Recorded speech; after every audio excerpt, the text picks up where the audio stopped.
Quem é Deus? Como a Bíblia o descreve? É possível a nossa mente compreendê-lo? Iremos explorar a verdadeira essência de Deus e como ele se revela a nós.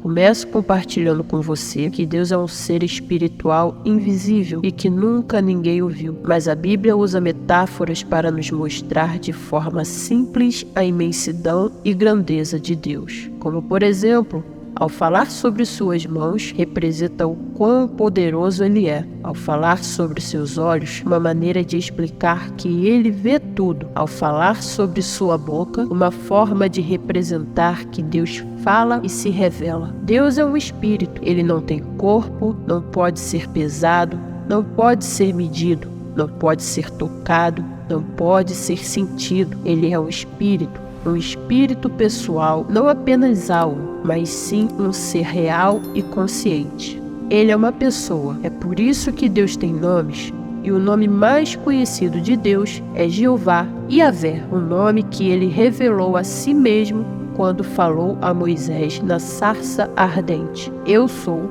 o que sou. Deus é uma pessoa. É por isso que várias vezes na Bíblia lemos que as pessoas se tornaram suas amigas e que ele se torna amigo delas. E é por isso que do começo da Bíblia até o fim nós lemos que Deus pode ser conhecido. Este é o grande Deus que encontramos nas Escrituras.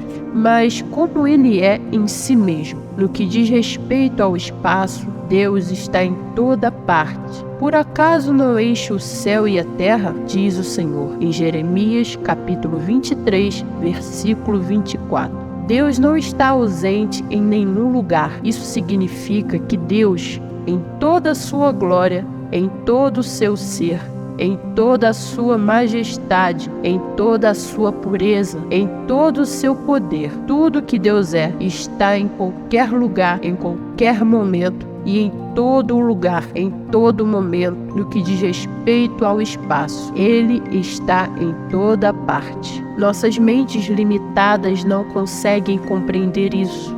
Como pode ser que Deus esteja aqui e ainda esteja lá?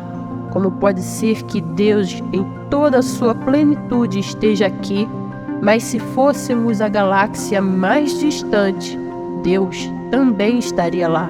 Isso nos deixa completamente perplexos e ultrapassa a nossa compreensão humana. Mas é o que as Escrituras declaram, e tudo o que podemos fazer é nos curvar em adoração, maravilharmos em reverência a Deus.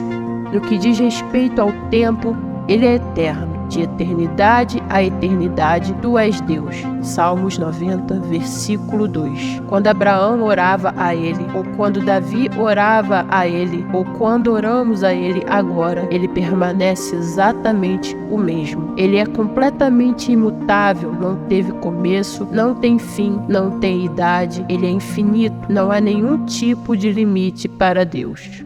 Quanto ao conhecimento, Deus sabe tudo. Nosso conhecimento é muito limitado. E mesmo que reuníssemos tudo que a raça humana sabe, ainda seria muito pouco. Seria apenas uma parte do todo. Quando nascemos, temos muito pouco conhecimento e temos que aprender as coisas uma de cada vez. E muitas vezes as esquecemos rapidamente. Deus nunca aprendeu nada, nunca. E não há nada que ele não saiba em lugar algum. Ele vê todas as coisas como elas realmente são. Lemos nas Escrituras, no Salmos 147, versículo 5. Sua compreensão é infinita. E isso significa, é claro, é impossível enganar a Deus. Você não pode enganá-lo. Você não pode apresentar as coisas de forma distorcida da realidade. No que diz respeito ao poder, ele faz o que quiser. O Salmos 115, versículo 3 diz: ele fez tudo o que lhe agradou. E lemos no livro de Daniel que ele faz segundo a sua vontade nos exércitos do céu e entre os habitantes da terra. Ninguém pode conter a sua mão ou dizer: que fizeste? Lemos no livro de Efésios que ele opera todas as coisas segundo o conselho da sua própria vontade. Mesmo o movimento mais insignificante de um inseto, o simples sopro de um vento, Cada detalhe acontece exatamente como Deus planejou. Que tipo de Deus é esse? Como ele se revela? Como podemos compreendê-lo? De acordo com a Bíblia, ele é santo. A Bíblia diz que Deus é luz e nele não há trevas. Na presença divina, diante de Deus, seres notáveis que jamais cometeram pecado, há uma singularidade em Deus que é verdadeiramente magnífica. Essas criaturas imaculadas em sua conduta sequer ousam lançar seus olhos em direção a Deus, pois ele é santo em sua essência. A palavra santo significa ser separado, e Deus está separado de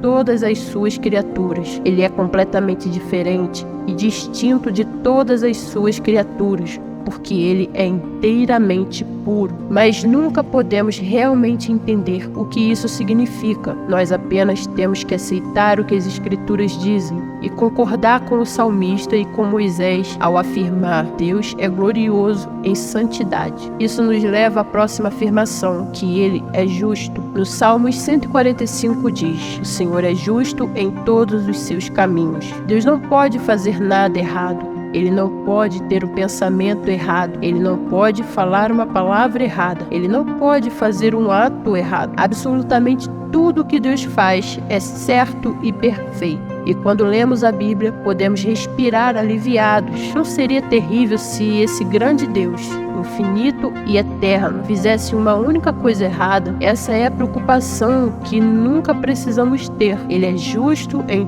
todos os seus caminhos. Nunca podemos culpá-lo por nada. Ele é amoroso. Todos sabemos disso. A Bíblia diz que Deus é amor. A Bíblia não diz que o amor é Deus. Se você não conhece Deus, você não sabe o que é amor. Deus é amor. Lemos em Êxodo: o Senhor Deus, misericordioso e piedoso, tardio em irar-se e grande em benignidade e verdade. Deus é bom. O Senhor é bom para todos. Isso não é maravilhoso? Você consegue imaginar como seria se o Deus que existe desde a eternidade à eternidade, que está em todos os lugares, a todo momento, que sabe tudo e pode fazer o que quiser, não fosse bom, mas tivesse uma atitude hostil em relação a nós? A Bíblia diz: tu és bom e fazes o bem, disse Davi em seus salmos. Agora, homens e mulheres comuns consideram Deus como inimigo deles. Eles prefeririam que Deus não estivesse em suas vidas. Ainda assim, seus corações continuam a bater, seus pulmões continuam a respirar, suas mentes continuam a pensar. Ele dá a eles chuva e sol e estações frutíferas para desfrutar, e às vezes até alegria de coração. Ele envia ao mundo deles riso e alegria, amor e filhos, e ele é ativamente bom para eles. E a colheita ainda amadurece para eles, e o pão ainda é feito e eles ainda o comem. Mas a maior prova da bondade de Deus é que ele ama perdoar seus inimigos, e ele o faz quando eles pedem por sua misericórdia. A Bíblia diz: tu, Senhor, és bom e pronto a perdoar, e abundante em benignidade para com todos os que te invocam. Nossa última afirmação é: sábio, seja bendito o nome de Deus, de eternidade a eternidade, porque dele é a sabedoria e o poder, disse Daniel. E quando vemos a complexidade da criação, o fino equilíbrio, a menor das criaturas, a menor molécula, o átomo em si, o DNA, tudo é obra das mãos de Deus. E a própria existência do conhecimento, do entendimento, é invenção de Deus. Então, quando pensamos em como ele planejou uma maneira de salvar rebeldes e pecadores,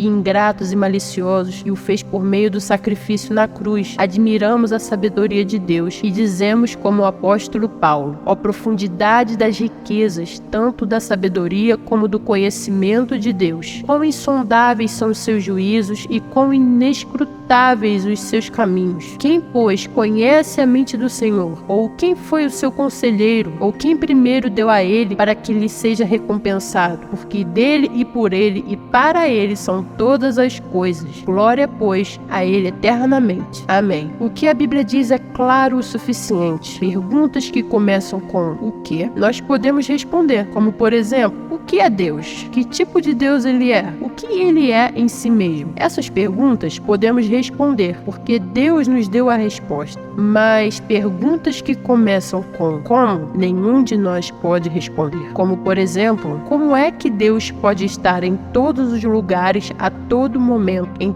toda a sua plenitude? Não podemos responder isso. Como é que Deus pode saber todas as coisas, como elas realmente são a todo tempo, sem aprendê-las? Como é que Ele pode ser justo e amoroso? Como é que Ele pode ser 3 e ainda ser 1? Não podemos responder nenhuma dessas perguntas, porque somos apenas criaturas comuns. Nossas mentes são muito limitadas e somos criaturas pecadoras. Não há nenhuma pergunta que comece com como que podemos responder, porque nós não somos Deus e tudo que podemos fazer ali é curvar os joelhos diante de Deus, reconhecer o mistério e admitir que Ele é Deus e nós somos suas criaturas. Apocalipse capítulo 22, versículo 13 diz: Eu sou o Alfa e o Ômega, o primeiro e o último, o princípio e o fim. Isso significa que Ele está presente em todas as coisas, desde o começo até o fim, abrangendo toda a existência e além. Ele é o início e o fim de tudo o que conhecemos e além do que podemos compreender. Como Alfa, Ele é a fonte de tudo, o Criador de todas as coisas. Como Ômega, Ele é o destino final, o cumprimento de todas as promessas e propósitos divinos. Ele está além do tempo e do espaço, transcendendo nossa compreensão humana. Essa afirmação nos lembra da infinitude de Deus e da sua soberania sobre toda a criação. Ele é o Alfa e o Ômega, o Deus eterno e todo-poderoso. Embora não possamos compreender totalmente sua natureza divina, a Bíblia nos revela o suficiente para conhecermos o Deus eterno, santo, justo e amoroso. É com humildade e adoração que reconhecemos sua grandiosidade e nos rendemos a Ele. Espero que tenham apreciado nossa jornada de descoberta. Deixe nos comentários o que mais chamou sua atenção e compartilhe esse vídeo para espalhar a mensagem sobre Deus e sua majestade. Até a próxima!